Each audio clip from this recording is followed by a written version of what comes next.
Hey guys, welcome to our Saturday Best Bets video part 2 for the 2023 college football bowl season. So we already had part 1 where we did all of our bowl games up to December 23rd. But now, this is part 2. We will be looking at the Saturday, December 23rd games through the Tuesday, December 26th game. So this will be 10 games. There's 41 bowl games in total.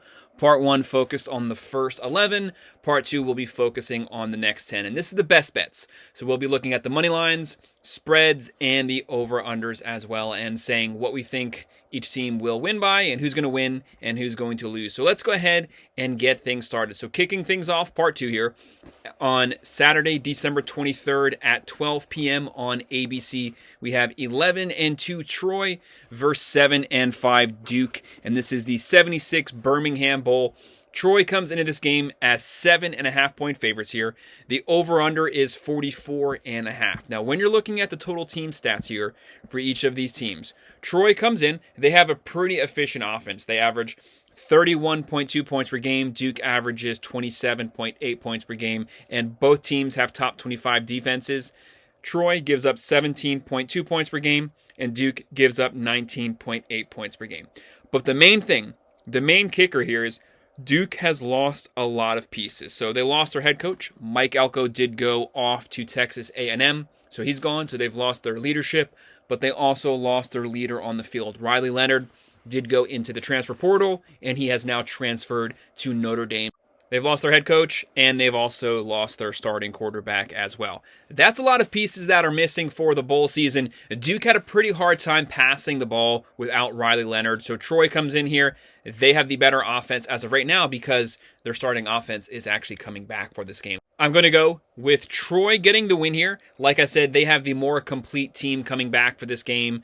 We said Troy was 7.5-point favorites here. The over-under 44.5. I have Troy getting the win, 24-17, so not covering that spread, and I'm also going with the under. Both teams have pretty decent defenses. Duke has a pretty good rush defense, so they're going to be forcing Troy to pass the ball. I do think Troy will be able to score enough points.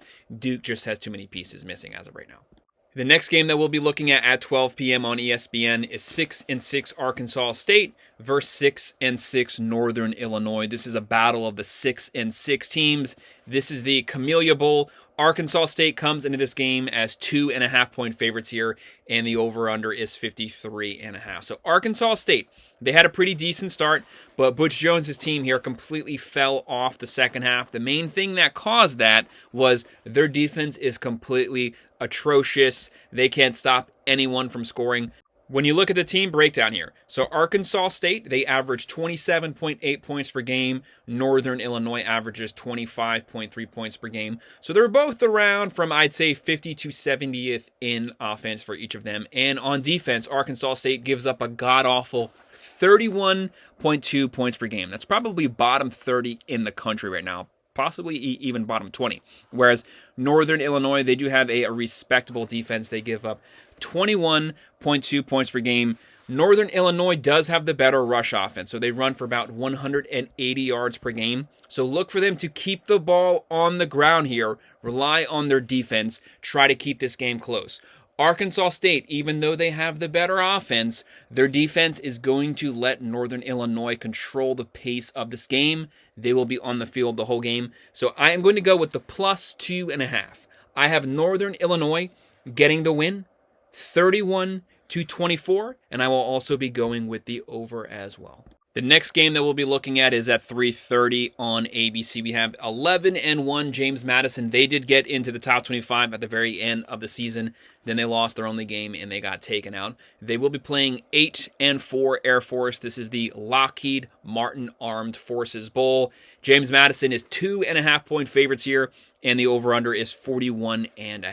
So with James Madison, like I said, they had a really strong season so far, but they, just like Duke, also lost a lot of pieces. So their head coach, Cignetti, He did leave. He did take the Indiana job, so he is now with the Hoosiers. So they lost their head coach. That's a massive loss. And they also lost Jordan McLeod. That was the quarterback, closing in on 3,500 yards, 32 touchdowns, and 9 picks. So they lost the leadership on the coaching staff. They also lost their leader on the field. McLeod is gone. That's a massive loss there for them. For Air Force, this was a team that some people had going undefeated this year, but those last 4 to 5 games, they completely fell off. They did finish the year 8-4, but this is a really good team. Do not underestimate them by their record. Looking at the total team stats here, James Madison, they averaged 35.2 points per game, but that was obviously with McLeod, and he is now gone. Air Force, they averaged 27.6 points per game, and on defense, James Madison has a pretty good defense. They give up 18.5 points per game, but Air Force has a better defense, giving up 17.9 points per game. So both teams have top 25 defenses. Both teams have pretty decent offenses. But like we said, that was with McLeod at quarterback for James Madison.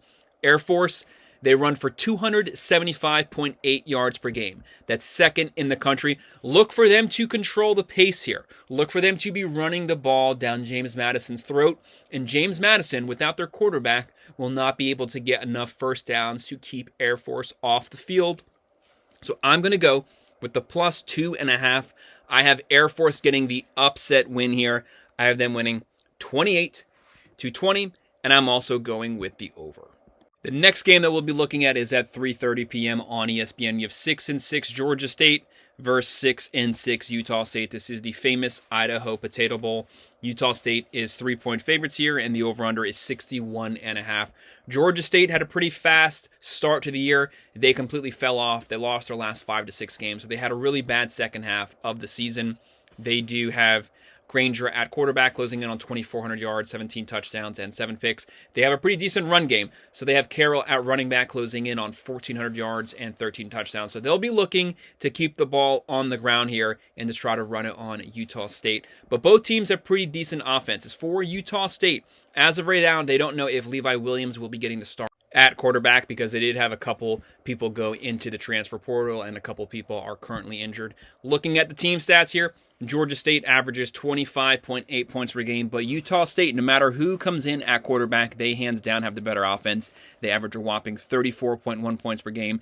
And on defense, both teams leave a lot to be desired here. So Georgia State gives up 30.8 points per game. That's horrible. But Utah State is even worse. They give up 33.8 points per game. So no matter who plays for both teams, there's going to be some points scored here because both teams' defense are complete garbage. That's why the over-under is so high. So they have it at 61.5. But I'm actually going to go a little lower with that. So I have Utah State getting the win. They are the favorite team. They have the better offense. With these bad defenses, they should definitely be able to score some points. I have them winning 30-23. So I have them covering the spread, but I am going with the under. Could this be like a 40-35 game? Yes, but I have it going just a little lower because there's been a lot of layover since the regular season ended. The next game that we'll be looking at 7 p.m. on ESPN, we have 6-6 South Alabama versus 6-6 Eastern Michigan. This is the 68 Ventures Bowl. And South Alabama is 15.5-point favorites here. That's a massive spread. That is the largest spread of the bowl season so far, the way that things sit right now. And the over-under is 46.5. We have a pretty decent offense here, and we have a pretty bad offense. When you're looking at the total team stats, well, the total team. So South Alabama has the way better offensive roster. They have Bradley at quarterback. He's closing in on 2,700 yards, 19 touchdowns, 7 picks. They have Webb at running back. He's closing in on 1,100 yards and 16 rushing touchdowns. And you have Lacey at wide receiver looking to get to 1,400 yards. So they can throw, they can run, they can catch, they can beat you a multitude of ways. Looking at the team stats here, South Alabama, they average 30.9 points per game. And Eastern Michigan, they average a very lowly 20.3 points per game. That's almost as bad as Iowa. That's pretty dang bad right there. And on defense, South Alabama gives up 21.9 points per game, and Eastern Michigan gives up 24.0 points per game. So they give up more points than they score. South Alabama has the way better offense, and they have the way better defense. So that's why they're favored to win. That's why the spread's so wide. I have South Alabama here getting the win. 34-17, I have them covering that massive spread, and I'm also going with the over. The next game that we'll be looking at is at 7:30 on ABC. We have 8-4 Utah Utes versus 7-5 Northwestern. This is the SRS Distribution Las Vegas Bowl. Utah is 6.5-point favorites here, and the over/under is 41.5. This game is definitely kind of looking like it could potentially be a low-scoring game, but sometimes that does surprise you. So with Utah, they have one of the most underappreciated coaches. They have Kyle Whittingham there. And Northwestern is coming in with David Braun at the coaching position. He did fill in when they fired Pat Fitzgerald. The fact that they made a bowl game is pretty incredible. So a lot of people only had them winning 2 to 3 games this season, but they got to 7 wins, so that's props there. For Utah, they had a lot of players go into the portal. So they lost Nate Johnson. They lost Barnes. He is in the portal, but he's going to be starting this game. So he's coming out to start this game, then going back in the portal. Cam Rising has been hurt the whole season. That guy's played about 15, 20 years of college football. He'll be back for his 21st year next season again. But Utah is an extremely tough team. No matter how many 3-stars they have, they are one of the most physical, underappreciated teams. Kyle Whittingham always gets way more out of his players than the talent level on the roster. Utah, they average 24.5 points per game. Northwestern averages 22.8 points per game. Both teams leave a lot to be desired on the offensive side. But on defense, Utah gives up 19.8 points, and Northwestern gives up 23.8 points per game. Like we said, Utah has a lot of players hurt. They have a lot of players in the portal, but I have them getting the win. I have Utah winning 24-17, covering the spread, but I will be going with the under. There's a lot of players that are not going to be playing here. The next game is at 10:30 on ESPN. We have 7-5 Coastal Carolina versus 7-5 San Jose State. This is the Easy Post Hawaii Bowl. San Jose State is a pretty big favorite here. They're 10.5-point favorites here, and the over/under is 53.5. Coastal Carolina. So Grayson McCall.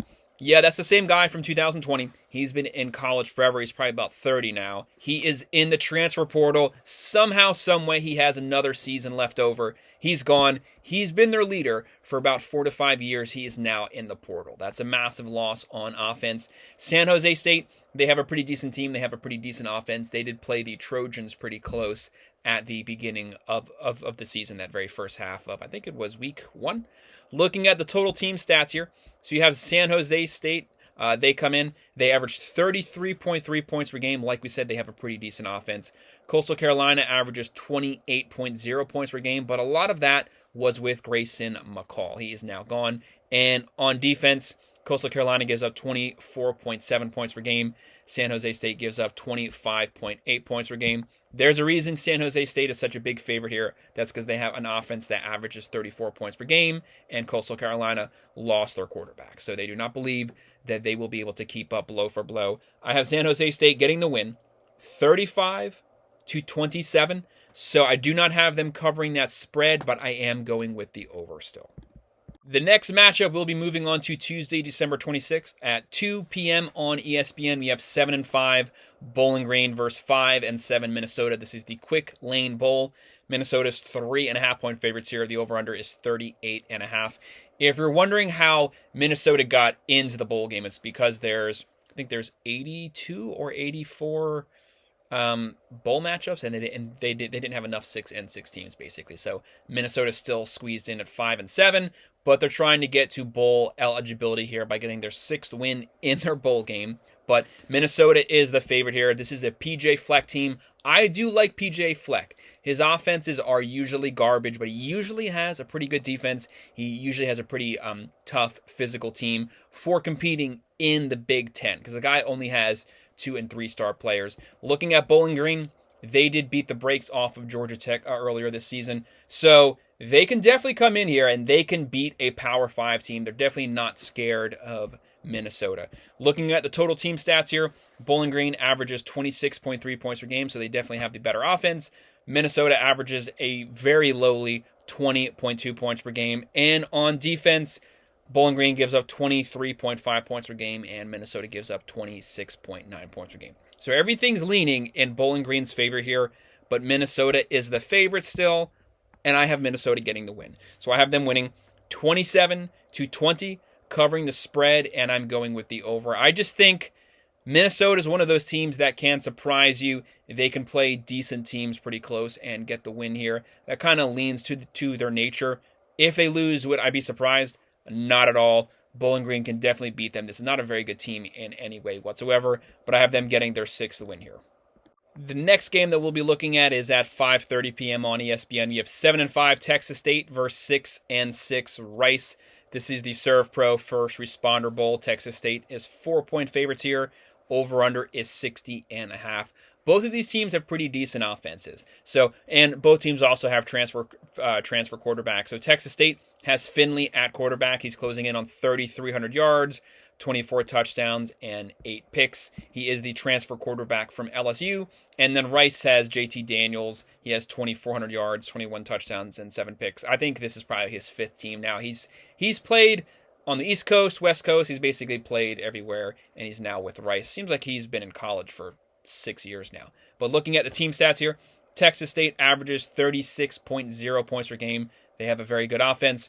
Rice, though, they have a pretty good offense also. They average 30.3 points per game. And on defense, Texas State gives up a god-awful 33.8 points per game. Rice gives up 26.7 points per game. That's not good at all, but it's not as bad as Texas State. Texas State here is the favorites. They do have the better offense. They have the way better offensive roster also, because one of the main difference makers is they have Monhi at running back. He's closing in on 1,300 yards, 10 touchdowns. So they have a quarterback throwing for 3,300 yards. They have a running back looking for 1,300 yards. So they can throw and they can run. I have Texas State getting the win here. 34-28, covering the spread, and I'm going with the over. The next game that we'll be looking at is at 9 p.m. on ESPN. We have 8-4 Kansas Jayhawks versus 9-4 UNLV. This is the Guaranteed Rate Bowl. Kansas 12.5-point favorites here. The over-under is 64.5. So as we get closer to January 1st, the bowl games keep getting better and better with better and better teams. For Kansas, this is a team that spent a lot of the year in the top 25, so do not underestimate Kansas. They had 3 different quarterbacks play the season. They were hurt a lot. They lost Daniels. Bean got hurt. Third string got hurt. But now they're back with Bean. So they are with their second string quarterback. He should be starting this game. But UNLV also has a pretty decent quarterback. They have Miavia at quarterback. It's pretty hard to pronounce, but I hope I got that right. He's closing in on 2,800 yards, 14 touchdowns, and 8 picks. The saving grace to Kansas, they have a really good run game. So they'll be looking to control the clock, run the ball down UNLV's throat. They have Neal at running back. He's ran on everyone this year except for Texas. He is looking to get 1,300 yards, and he has 15 rushing touchdowns right now. Looking at the team stats here, Kansas averages 33.6 points per game. UNLV is basically tied with them. They average 34.3 points per game. And on defense, these teams are almost virtually the same. Kansas gives up 25.8 points per game. UNLV gives up 27.0 points per game. I have Kansas getting the win here. They have the better quarterback. They have Bean, and they have the way better running back with Neal. He's one of the better running backs in the country right now. I have Kansas getting the win. 34-23, so just barely not covering the spread, and I'm also going with the under. But I do think that the line should hopefully come down. So that's our final game for part 2 of our best bets video. Hit that like button and subscribe. If you have any comments on any of these predictions, drop it in the comments below, and I will make sure to respond. Thanks.